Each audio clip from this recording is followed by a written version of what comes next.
ব্যস্ততা নাকি দূরত্ব? ছোট্ট ঈশান চিরকাল ধরে দেখে এসেছে তার মা আর বাবা দুজনেই নিজেদের কাজে খুব ব্যস্ত আছে। মা বাবা দুজনের কেউই ঈশানকে সময় দেওয়া তো দূরের কথা, ঈশানের দিকে তাকিয়ে দেখেছে কি না সন্দেহ আছে। মা আর বাবা দুজনেই অফিসের কাজে নয়তো ফোনে ব্যস্ত। ছোট্ট থেকে এসব দেখেই বড় হয়েছে ঈশান। আজ সে তার কয়েকজন বন্ধুদের সাথে পিকনিকে আড্ডা দিচ্ছে, কিন্তু এ কি, সবাই সবুজ মাঠ না দেখে যে যার নিজেদের মতো ফোনের মধ্যে ডুবে আছে। কারোর সাথে যেন কারোর সম্পর্ক নেই। সবাই পাশাপাশি বসে থাকলেও একে অপরের দিকে তাকানোর সময়টুকু যেন কারোর মধ্যে নেই। ঈশান একলা দূরে দাঁড়িয়ে দেখে সব। সে এগিয়ে গিয়ে একজন বন্ধুকে বলে, কি রে, ফোনে কি দেখছিস শুনি? একটু ব্যস্ত আছি ভাই। তা তো জানি, কিন্তু মাঝে মাঝে এই ফোনের জগতে ব্যস্ত না থেকে তো কল্পনার বেখেয়াল জগতেও ব্যস্ত হতে পারিস। আরে ডিজিটাল যুগে ওসব চলে না ভাই। শুকনো হেসে চলে যায় ঈশান। কাকে বলবে, সবাই তো তাই ব্যস্ত। পাশাপাশি বসেও সবাই একে অপরের থেকে আলোকবর্ষ এর মতো দূরে।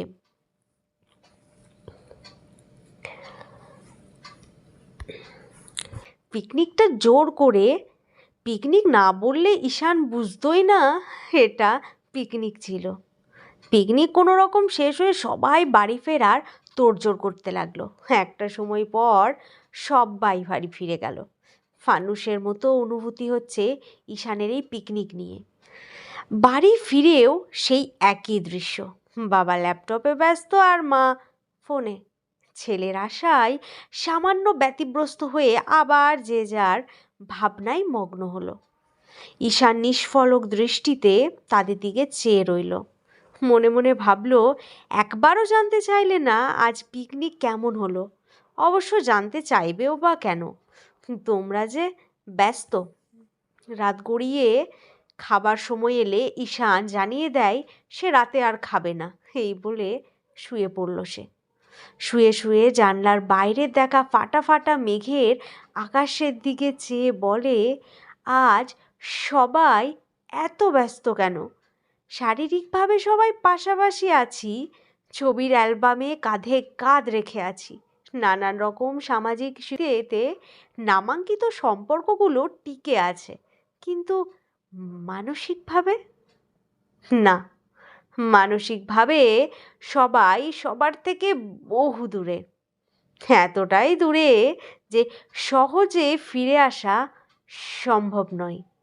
ব্যস্ততা নাকি দূরত্ব তা বুঝে উঠতে পারে না ঈশান।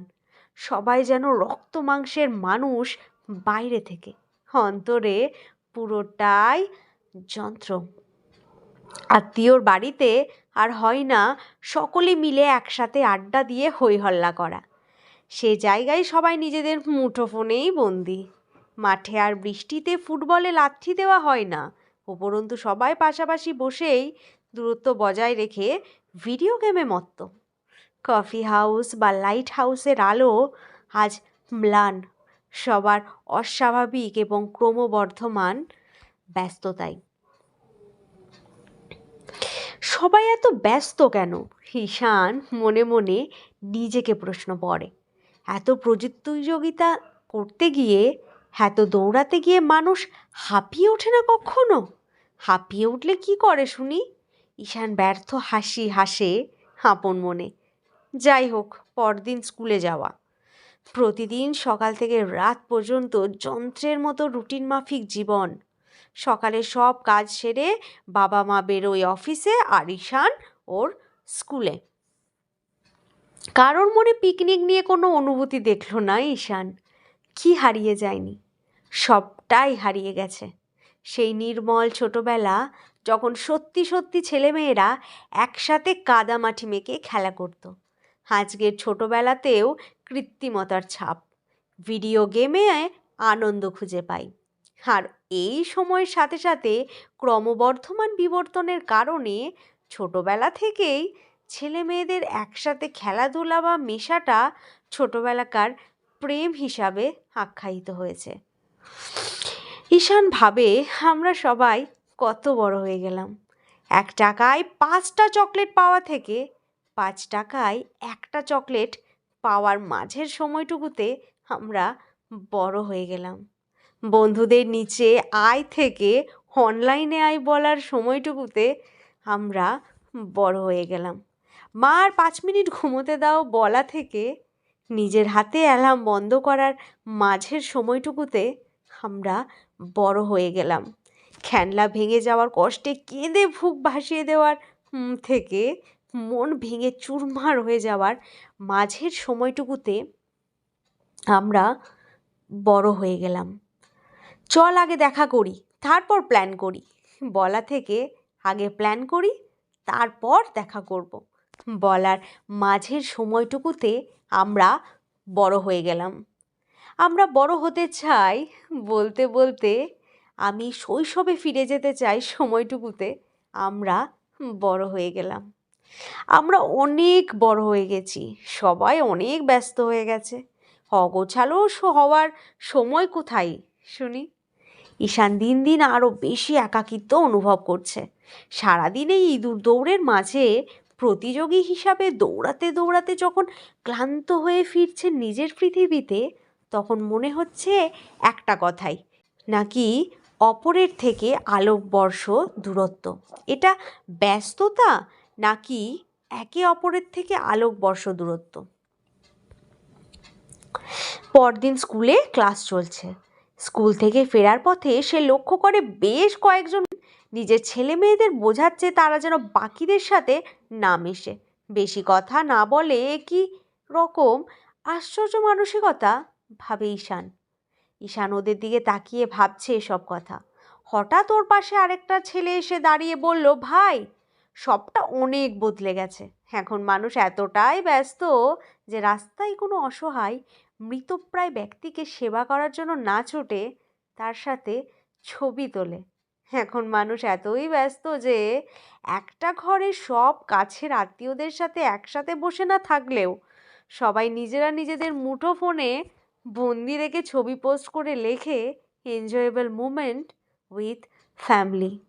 এখন মানুষ এতটাই ব্যস্ত যে মাঠে পায়ে লাথি মেরে ফুটবল না খেলে গেমের স্ক্রিনে টান টান মুহূর্তের জন্য অপেক্ষা করে। ভাই, এগুলো ব্যস্ততা নয় রে, এগুলো দূরত্ব। পাশাপাশি সব দেহগুলো বসে থাকলেও আদতে আত্মাটা নিজের মধ্যেই আটকে রয়েছে, যার সাথে যোগাযোগ নেই এই পৃথিবীর কোনো প্রান্তর কোনো কিছুর সাথে, কারোর সাথে। ঈশান অবাক হয়, ওর মতো করে কেউ ভাবে না কেন। ও বলে, তুমি কে, তোমার নাম কি? আমি অভ্র, একটা বামুনডুলে ছেলে। কোনো কাজ কাম নেই, পড়াশোনা নেই, ব্যস্ততা নেই, থাকি আপন খেয়ালে। অভ্র, আমার বন্ধু হবে তুমি? নিশ্চয়ই। তোমার নাম কি? আমার নাম ঈশান। ঠিক আছে, আজ থেকে তুমি আর আমি একে অপরের বন্ধু। হ্যাঁ, দুজনেই খুব খুশি। ঈশান বলে, জানো অভ্র, আমার কথা শোনার মতো বা আমার সাথে সময় কাটানোর মতো কেউ নেই। মাও চাকরি করে আর বাবাও চাকরি করে, দুজনেই ব্যস্ত। আমি স্কুলে থাকাতে ভেবেছিলাম বন্ধুদের মাঝে একটু খুঁজে পাবো, কিন্তু না, সেখানেও সবাই নিজেদের মতো ব্যস্ত। আমি পুরো একা হয়ে গেছি। আমি ব্যস্ত হতে পারিনি গো। কেন জানি না এই ব্যস্ততাকে আমার অহেতুক দূরত্ব বলে মনে হয় একে অপরের থেকে। তুমি কিছু বলো অভ্র। দুই বন্ধু স্কুল থেকে হাঁটতে হাঁটতে কথা বলে। অভ্র বলে, তুই ঠিকই বলেছ। আসলে কি জানো, মানুষের মন, অনুভূতি, কল্পনা, আবেগ সবটাই আজ যন্ত্রের মতো। রক্ত মাংসের মানুষ বাইরে থেকে দেখতে লাগলেও আসলে অনুভূতিহীন যন্ত্রমানব সবই। তাই আপনজনের প্রতি টান নেই, ফিরে তাকানোও নেই, তৈরি করা নেই কোনো সুন্দর মুহূর্ত যেটা একসময় মনে পড়লে আপন মনেই হাসির ঝিলিক দিয়ে নস্টালজিক মনে হবে। সব হারিয়ে গেছে ঈশান। এখন তোমার বা আমার মতো কিছু মানুষ জল ছাড়া মাছের মতো ছটফট করে একটু সময় পাবার আশায়, যেখানে মনের সমস্ত কথা বলা যায়। নীল আকাশের নিচে দাঁড়িয়ে দু হাত মেলে চিৎকার করে বলা যায়, অনেক তো কাজ হলো, অনেক ব্যস্ত থাকা হলো, এবার না হয় ব্যস্তহীন এই কাছের মানুষগুলোর সাথে একটু কাছের করে সময় কাটানো যাক। অনেক দিন যে একসাথে হাসা হয়নি অকারণে।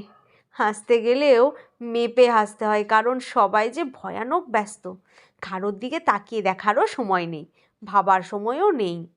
দুনিয়া দুনিয়ার মতো ছুটছে, আর তোমার আমার মতো মানুষ পাচ্ছে না এই প্রতিযোগিতাতে ছুটতে।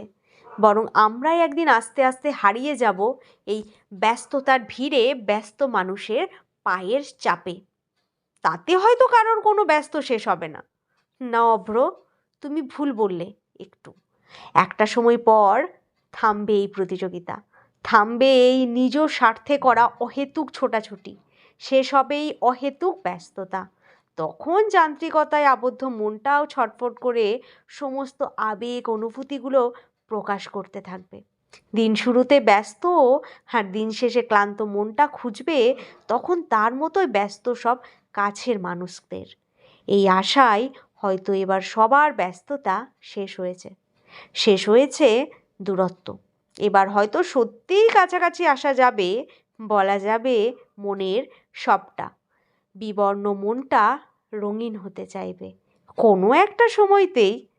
তখন নিজের মনকে দিন শেষে নিজেই জিজ্ঞাসা করবে, এতদিন ধরে যা করলাম তা কি ব্যস্ততা নাকি দূরত্ব?